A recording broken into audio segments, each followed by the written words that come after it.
The following was recorded in front of a live studio audience at the Studio 21 Podcast Cafe.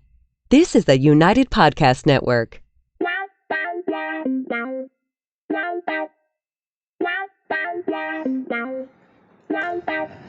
And welcome to the Writer's Block Podcast. I'm Mandra Biscornet, and I believe everyone has a story to tell. What's yours?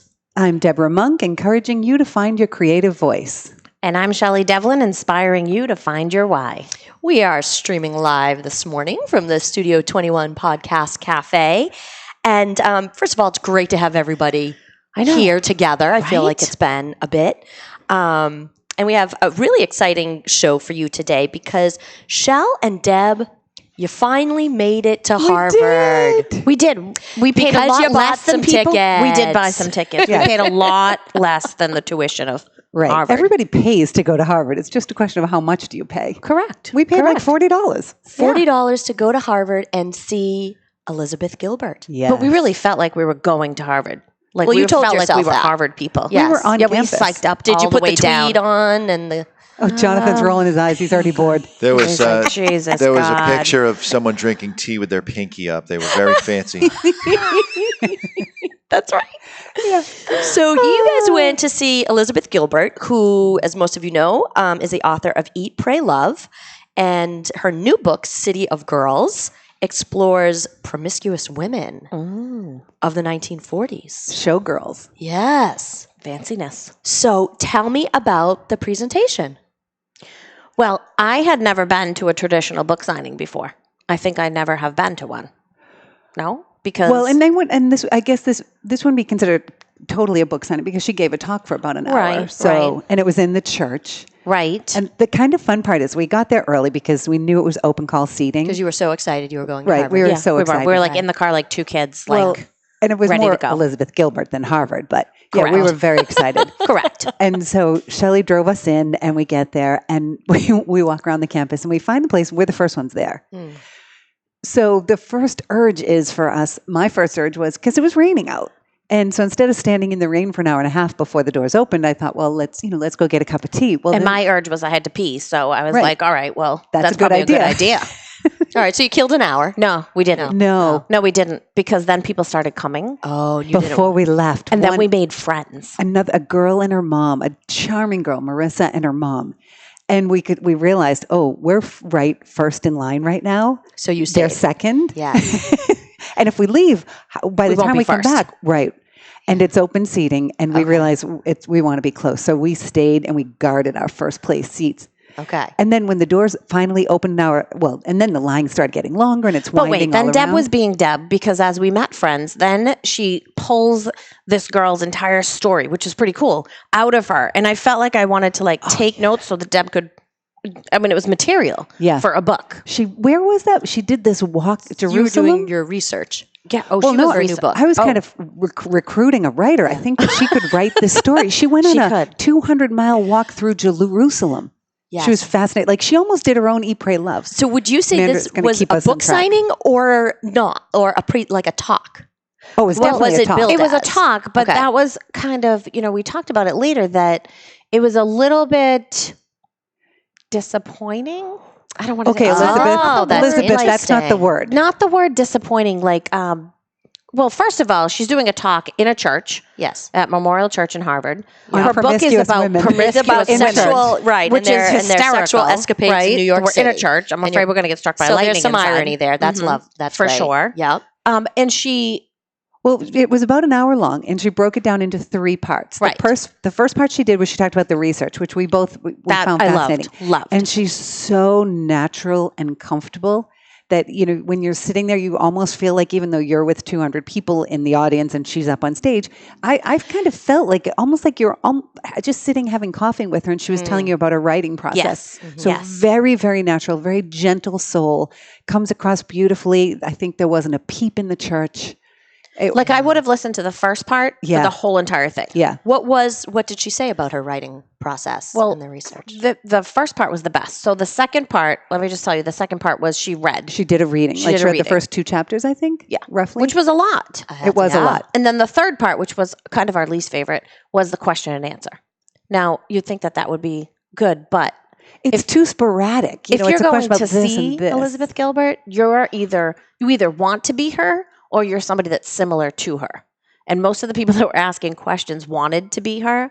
So it was a lot of the same question Over and asked a different way. And Right. she even said, and people, not to be rude, but before you come up and ask a question is 1 or 2 sentences with a question mark at the end. Mm-hmm. So, because as much as I would love to hear from everybody your own personal story, everybody here doesn't want that. So nobody followed the rules. Nobody they followed the rules. thanked her for her, existence of a being, and then blah blah blah, and then they asked the how much she's question, meant to and then they them. gave her gifts, and it was like, did anyone hear the rules? No one gave her a gift. And then yes, the woman gave her the I her forgot. I'm necklace. sorry. You're right. Damn Yes, it. like, Okay.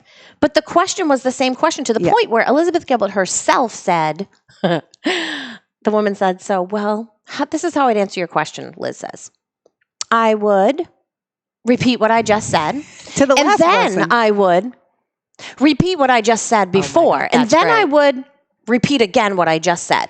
And Yeah. I was like, "Ooh, Because I've said it 3 times now. Yeah. Yeah. more than 3!" Like, it was ridiculous. What did you like about the first part where she was talking about her writing? Because she talked about the research, and the research was exciting. Yes. And now You she would go talk to women who were still alive from then. I think a woman who From the had- 1940s. Yes, Yeah. who's still living in New York City and has a rent-controlled apartment.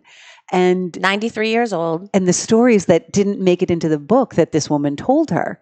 Okay, interesting. Yeah. She said, when she walked into the interview with the 93-year-old woman, she said, "I wonder how, in God's name, am I going to get a 93-year-old woman to talk about her promiscuous sexual escapades in 1940? Mm-hmm. She said, halfway through the interview, I thought, how am I going to get this woman to stop talking About sex. about sex at 93 years old? And so it was really, really good. And it was all taking place in New York City. So she walked through New York City with a historian to see, like, what did Times Square look like in 1940. Oh, interesting. So that was really, really interesting on how she did the research to set the stage, correct the setting, wording, right. Clothing articles, all these different things to set the stage for the book.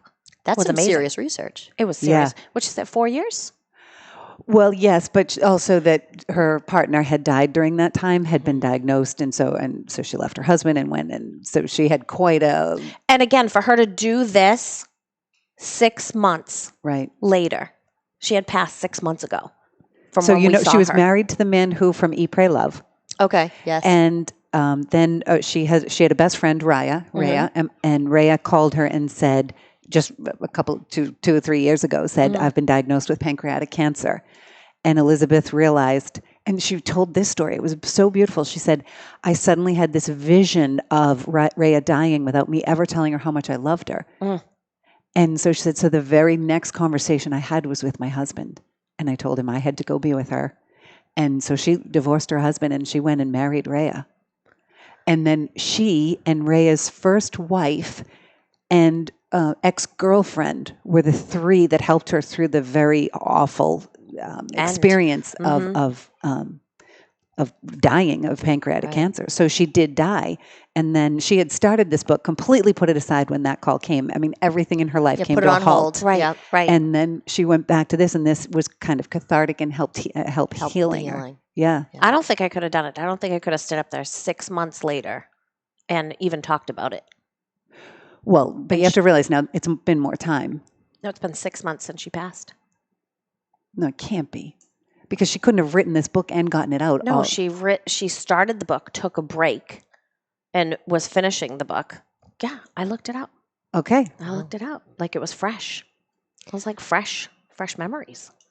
What else about Well, so then Shelly and I went first from part? I thought we were going to talk about me and Shelly now. Oh, I'm sorry. Is this all about Elizabeth Gilbert? Debbie and Shelly just don't matter anymore? I thought this was our show. Well, it is about you're going to see Elizabeth Gilbert, girls. I love Mandra. She keeps us on track. So what's the question? I'm trying today. It's not it was kind of easy. like a class. The first part was a class. We learned a lot. Like, What on else how did you to- learn? She also did say, don't let yourself get too hung up. Like there comes a point where you have to stop researching. And so that was Okay. good because You you could could research hear forever. how, Yep. especially something that's as fun to research as this, you could hear how it'd be easy to just keep researching constantly. Now, since then, I haven't had a chance to read the book, but Miss Shelley has gone to Mexico and sat on the beach for a week. And she Yes. managed to read it. Yes. Yes. And she What are said you? she couldn't So, put it what are down. your thoughts on City of Girls. I couldn't put it down. Why?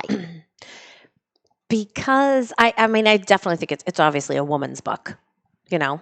But it was intriguing because you wouldn't think that much. They talked about the difference between a showgirl and somebody that felt different. It had a lot of stigma stuff in it because women weren't supposed to think the way these women were thinking, and they were especially not in that time period. prostitutes. They were women that felt differently about sex, and that it wasn't, you know, a social taboo thing, you know? So it was super interesting to see how these women felt like they were different. They were different. They weren't following the cookie cutter. They weren't following the little starter kit of life. They weren't doing any of that. And that was 1940s. I mean, women stood behind men, you know? Did she talk about what prompted her to write the book at all? No, I don't think she did in the research. I don't remember her talking about that. I think she wanted to, from hearing another interview she did, she wanted to write a book about women who enjoy sex. And so where she did say that because she said if she wrote that just about this day and age, there's 6 million other books out there. Right. There's no other book out there about, you know, and some of these women were showgirls. Right. So maybe you would stereotype that, you know, but some of them was, I mean, the one woman that, it's really about two women in there. There's other characters in there, but it's this older woman talking to this younger woman. And their story, and it starts with, "How did you know my father?" And then everything so in the middle, dialogue. It's a dialogue, and you don't find out until the end. Oh, but she's speaking through writing, though. Yeah. She's writing to this woman when this woman says, "How did you know my father?" Okay. And how did you know my father so well? How did you feel about the characters? Did you feel like they were pulled in right away? Totally colorful. And not knowing really, doing research on, you know, what they wore in 1940s and, you know, a lot of smoking, a lot of drinking, you know, a lot of theater. Oh, Jonathan's muted. So I muted myself. Oh, man. That's my kind of party. Yeah. A lot of drinking, a lot of smoking. Another thing that Elizabeth Gilbert said was that in literature that women are presented as, if they like sex or if they enjoy it, then they either get on the straight and narrow path later in life and they get off that path, or they have kind of, you know, their life falls apart. Those are, if you look at most are the only books, options. those are the two things. That's the way they present women and sex throughout literature. You're either the fallen woman, the scarlet letter A, or if you do make a mistake, you then, you know, repent and live the cookie cutter life for the rest of your life. And so she wanted to write a book that wasn't that. But she said that she also wasn't going to write a no consequence book, that apparently these women face consequences Big of consequences. their choices. And yet they were willing But to did pay not that regret. price. Right. Didn't regret, but had some really rough roads where, you know, newspaper was popular in that time, and that's where all your news came from. Sure. A lot of gossip, a lot of paparazzi, picture taking, you know, people that were well known in the theater, and then, you know, maybe seen, you know, with these other women, and then pictures in the newspaper, and it was just like Reputations ruined, and people that came to bat for them, and, you know, how they had to escape and lay low for a time in order to not completely ruin their life because of society. Now, did you feel like because you saw her talk about the book that you were more eager or interested in reading it?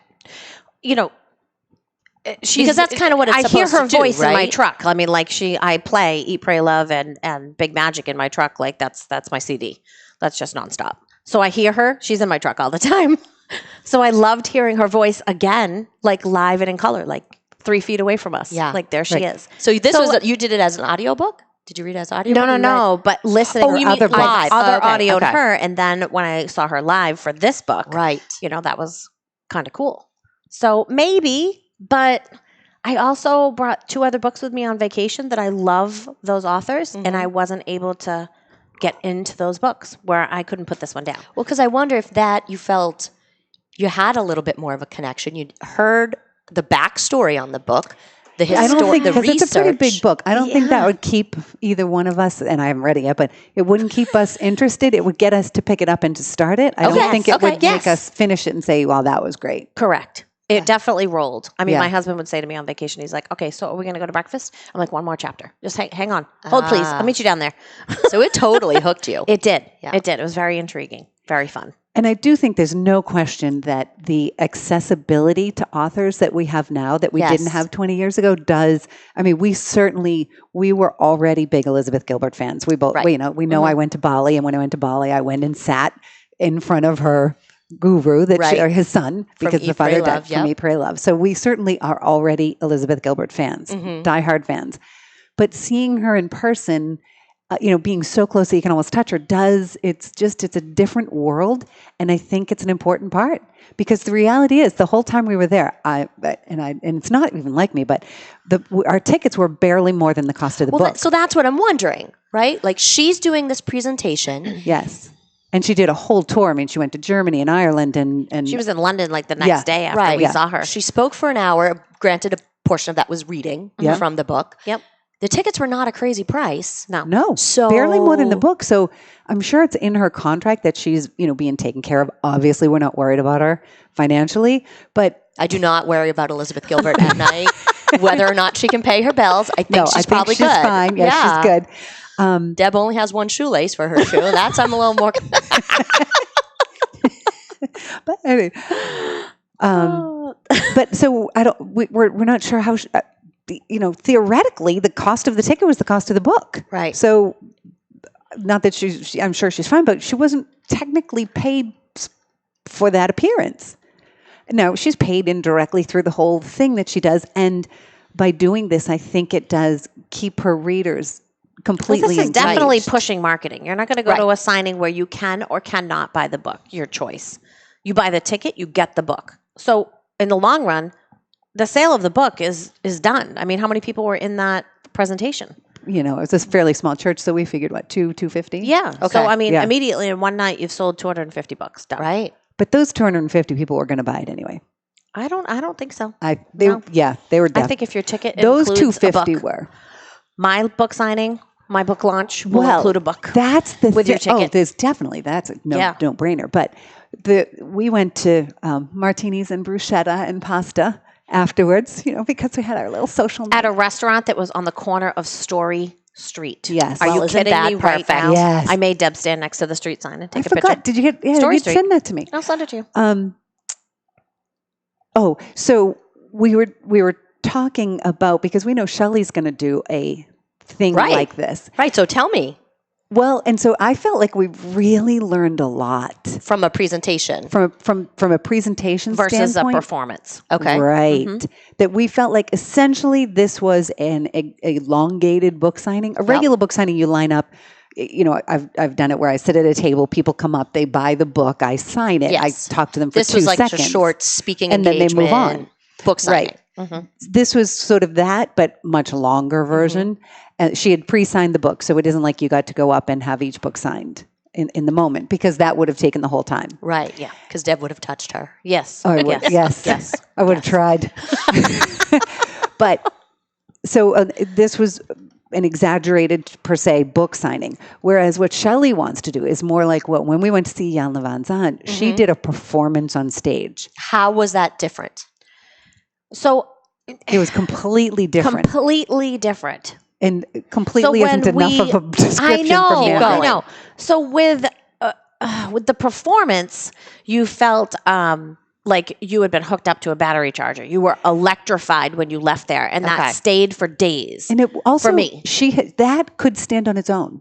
Like Jan Van Zandt, when we went, it didn't matter if you had the book or didn't have the book or how you really could just the go book see related. her speak. That was a be show amped up in about that. itself.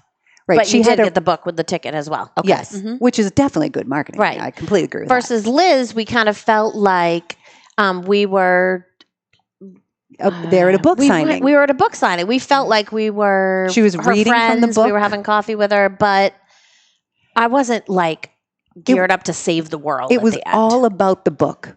So she was reading from the book. She was answering questions from people theoretically about writing the book. Right.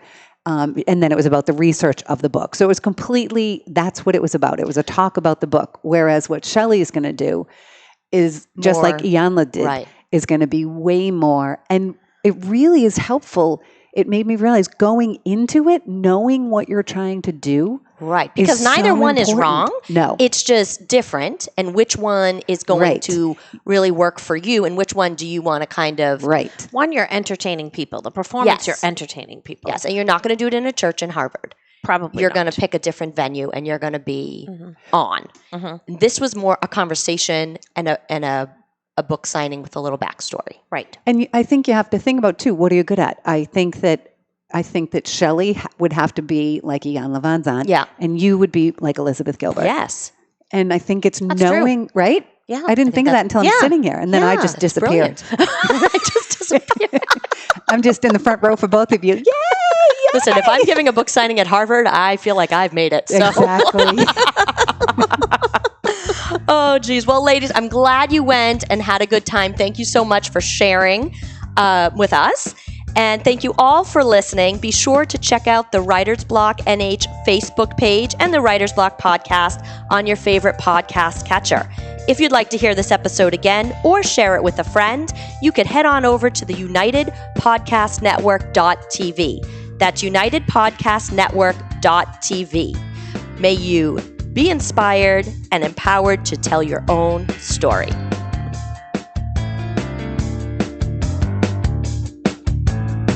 The views and opinions expressed by the hosts, guests, or callers of this program do not necessarily reflect the opinions of the Studio 21 Podcast Cafe, the United Podcast Network, its partners, or affiliates.